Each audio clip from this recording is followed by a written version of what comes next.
Hi everyone, this is Jennifer, and for my presentation, I chose to do family violence in rural areas.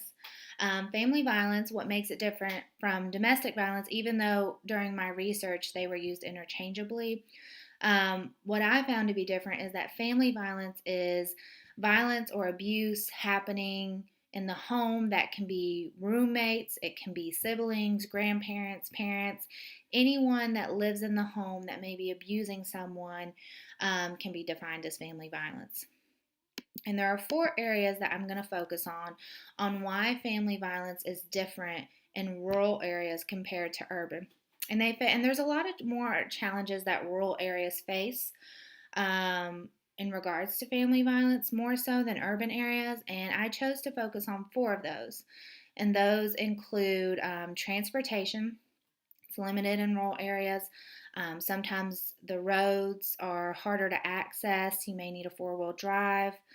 Lack of anonymity, that's a really hard word for me to say. Lack of shelters and advocacy programs, and cell phone coverage and lack of communication.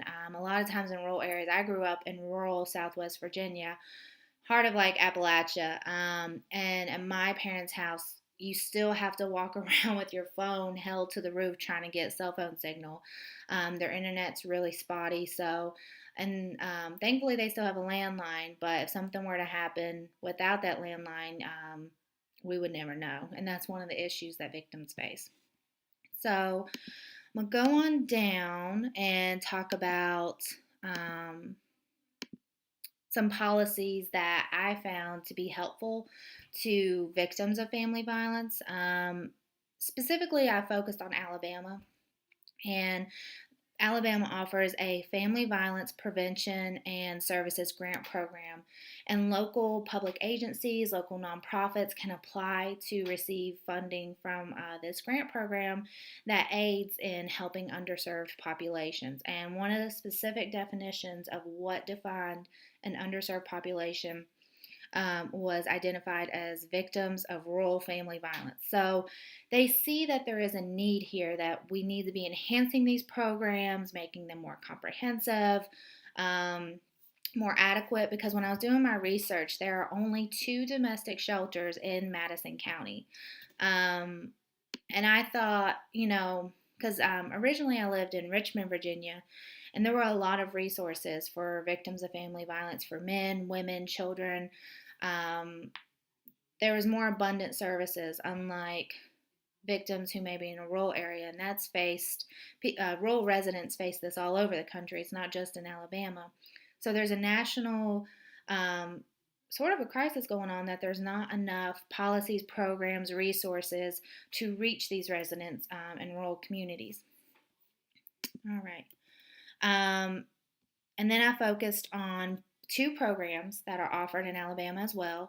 One is the Crisis Service of North Alabama. And what I thought was so great about this agency is that they offered three programs to help victims of violence in general. They offer a domestic violence program, crisis counseling, and a forensic nurse examiner. And those are all critical in family violence because, if you have injuries or you need counseling, it's what is great is that all three of those encompass one another. So a victim doesn't have to go here and go there and go to another part of the county. They can get help right there, which I think helps relieve some of the stress off the situation, that a victim can just um, be still for a minute to kind of gather themselves and let the help come to them. I think that's great. Um, Sorry, I say a lot. And then there were two more actually I wanted to talk about, and that was the Downtown Rescue Mission, which is a nonprofit faith based organization. They offer meals, they offer education, resources. It's just a great place. It's not as intensive.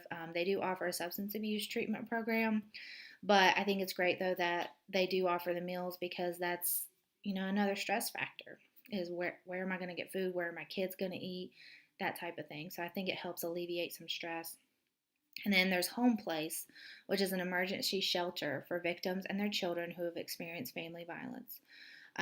So that's one of the few shelters I found in the area. And then I talked about some implications for policy in rural areas. Um, when I was doing my research, there was an article that talked about implementing some of the urban programs into rural areas, which is great. But at the same time, I think policy holders and counselors and people involved need to be mindful that the environment is way different in a rural area from an urban area. And a lot of times, the people are more sheltered in rural areas. So that's something that needs to be mindful of. The culture is different. And what may work in an urban area may not work in a rural, just as what works in a rural may not work in an urban. So those are some things to be mindful about.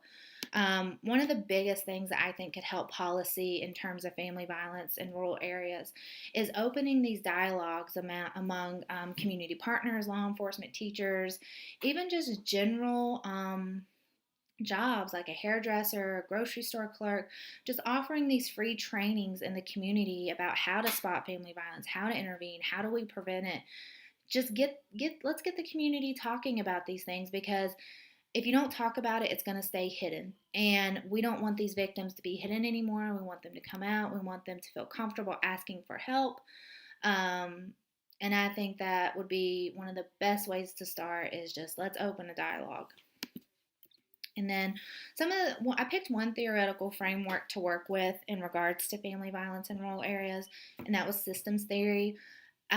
I just kept thinking about all these systems that are interacting with one another when a victim is trying to leave their abusive situation, or if they're contemplating leaving, or if they have left, because there's a lot of things that are influencing other parts of the system. There's strong connections, weak connections. What can we enhance in their system to make their situation and recovery better? And I drew a little diagram to kind of demonstrate my point. We talked about transportation, cell phone coverage, financial stability. We talked about a lot of those things. Well, I talked about a lot of them in my presentation. So I drew a diagram to help demonstrate and to show how those are influencing the person, and how that person in a rural area, what a social worker can look at and see. Oh, they have a car, that's great, let's get it running, let's do what we can do. Picking small things out of that person's system to help them leave their abusive environment. um, and that's it. I know this was supposed to be a short video, so it's hard to compile a research project like this in 6 minutes. So I hope it made sense, and I hope you enjoy my project. Thanks, guys.